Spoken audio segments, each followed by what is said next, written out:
Greetings one and all. Welcome to the channel, guys. My name is Mind Power. You can call me MP. And on this side of TikTok, we turn our pain into possibility, purpose, and power. And the shame the narcissist puts on us, we turn that into solutions and services. And therefore, guys, this message is my service onto you. Welcome to the channel. Guys, listen, the title of this video is The New Supply. Does the narcissist think about you? Okay. Or does the narcissist think about you when they're with the new supply? Guys, so I urge you to look at the previous video to this one and the one before that, where I touched on the topic of the new supply very in-depthly, and you could learn why, if they're going to come back, so on and so forth. I'm not going to touch on that in this video, okay? This is just, does the narcissist think about you when they're with the new supply? Guys, when I'm outdoors, for those who are new to the channel, when I was little, I looked directly in the sun and it burnt my eyes permanently. And so whenever I'm outdoors, I got to wear the glasses, but I need to wear the glasses for the glare. So I'm not trying to look cool, just so you guys know, if you're new to the channel. Guys, so when the narcissist meets you, the narcissist takes a snapshot of you the first time they meet you. This is at the stage where the narcissist is love bombing you, and you're looking up at the narcissist like, oh, you're such a magnificent narcissist. I've never met anyone like you, right? The narcissist does a snapshot of that, and I've coined this phrase called, they turn you into a frame of reference. That snapshot, they turn into a picture frame. Inside that picture frame is you. You're idealized inside that picture frame. From there on, from there to the rest of the narcissist's life, the narcissist interacts with you as an internal object.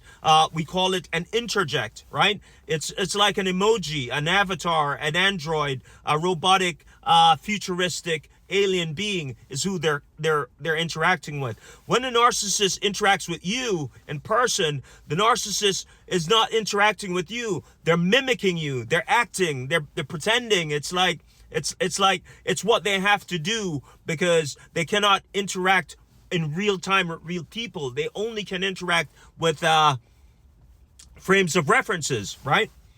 Now, that love bomb will continue until either you say those four magic words, I love you, narc, right? Until you say I love you to the narcissist, that abruptly stops the love bomb. Or if you disagree with the narcissist, immediately that stops the love bomb. They stop love bombing you. That's what ends, you're the person who ends the love bomb, right? You do. It's not the narcissist. The narcissist has to love bomb you because it's a fraud, it's a tool, it's a manipulation technique that this psychopath has used on every other victim prior to you and will use on every other victim in the future, right? It's the same love bomb they use. It's no different than a SERIAL, KILLER, who goes to a public park and has a technique, who repeats the same technique over and over again with his victims. This psychopath uses this technique over and over and over again with you, this victim.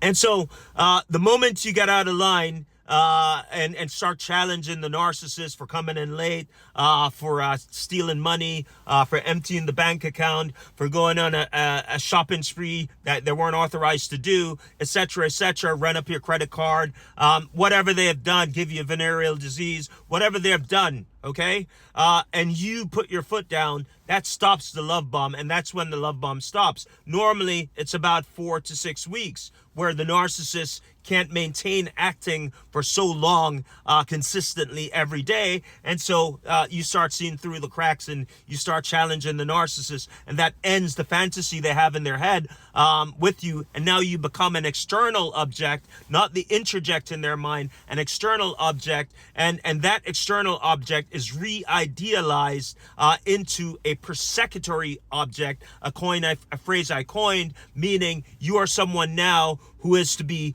prosecuted and exiled. And so the narcissist will prosecute you, sentence you, be the ultimate judge, and force you out of the relationship.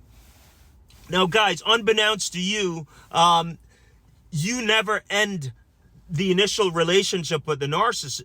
Sorry, you do not end the initial relationship with the narcissist, or the initial fantasy is what I call it, right? The narcissist always ends that relationship. Either they get you to break up with them or they break up with you. It doesn't really matter. And the reason I say this is because the moment you argued with the narcissist is the moment the love bomb stopped, right? Otherwise, it's when you say "I love you" and they will stop it. But normally, it's when you say it's when you challenge the narcissist, right? And so they lose interest in the idealization. They view you as being defective, and they can't stay with you another day. And so they put you into the evaluation stage, and they force you to either leave them or they leave you. Once they move on to the new relationship, do they think about you when they're with the new supply? Well, what happens initially is the narcissist has a problem with another phrase I coined, which is object permanency, right? Meaning every single day of their lives, when the narcissist goes to sleep and wakes back up, they can't remember fully what happened the day before. And so this leads to confabulation, where they just fill in the gaps with different things. And what they'll fill in the gaps with in your storyline and that past relationship is, you did something horrible. You're just prosecuted at that point, where the narcissist just writes you off as nobody. You don't exist.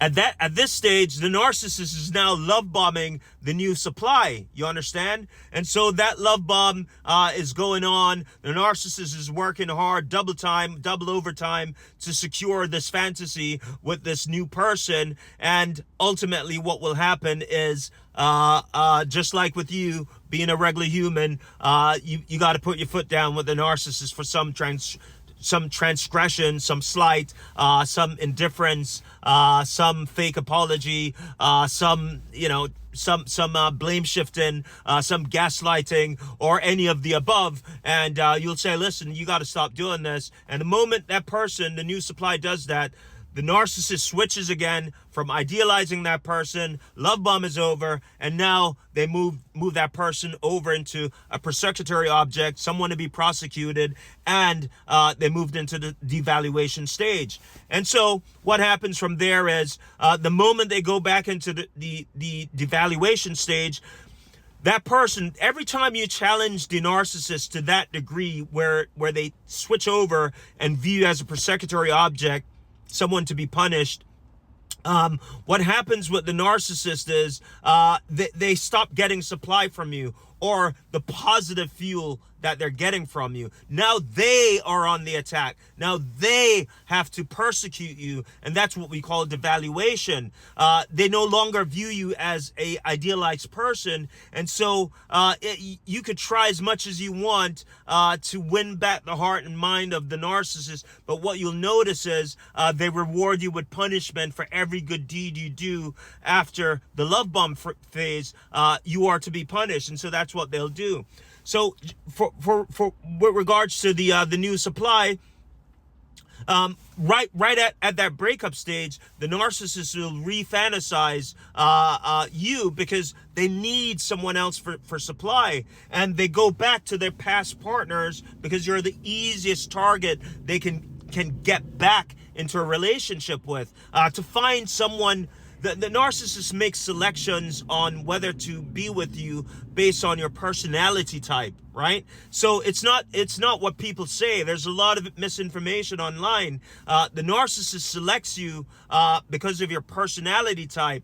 Covert narcissist wants someone who is a codependent, basically someone who needs validation. A grandiose narcissist needs someone with low self-esteem, with particularly good looks, etc., etc. And so it's very hard to replace you. And so that's why they will hoover you, and that's when they start thinking about you, re-idealizing you. And to what degree, it only depends whether or not you're receptive and you allow the narcissist to come back into your life.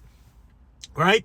If you do not, then the narcissist will move on to the other person, the previous person before you, and try to hoover that person. And then if that doesn't work, they have to go out and work now to find someone random on a website, a dating site, to love bomb and start the process over anew with someone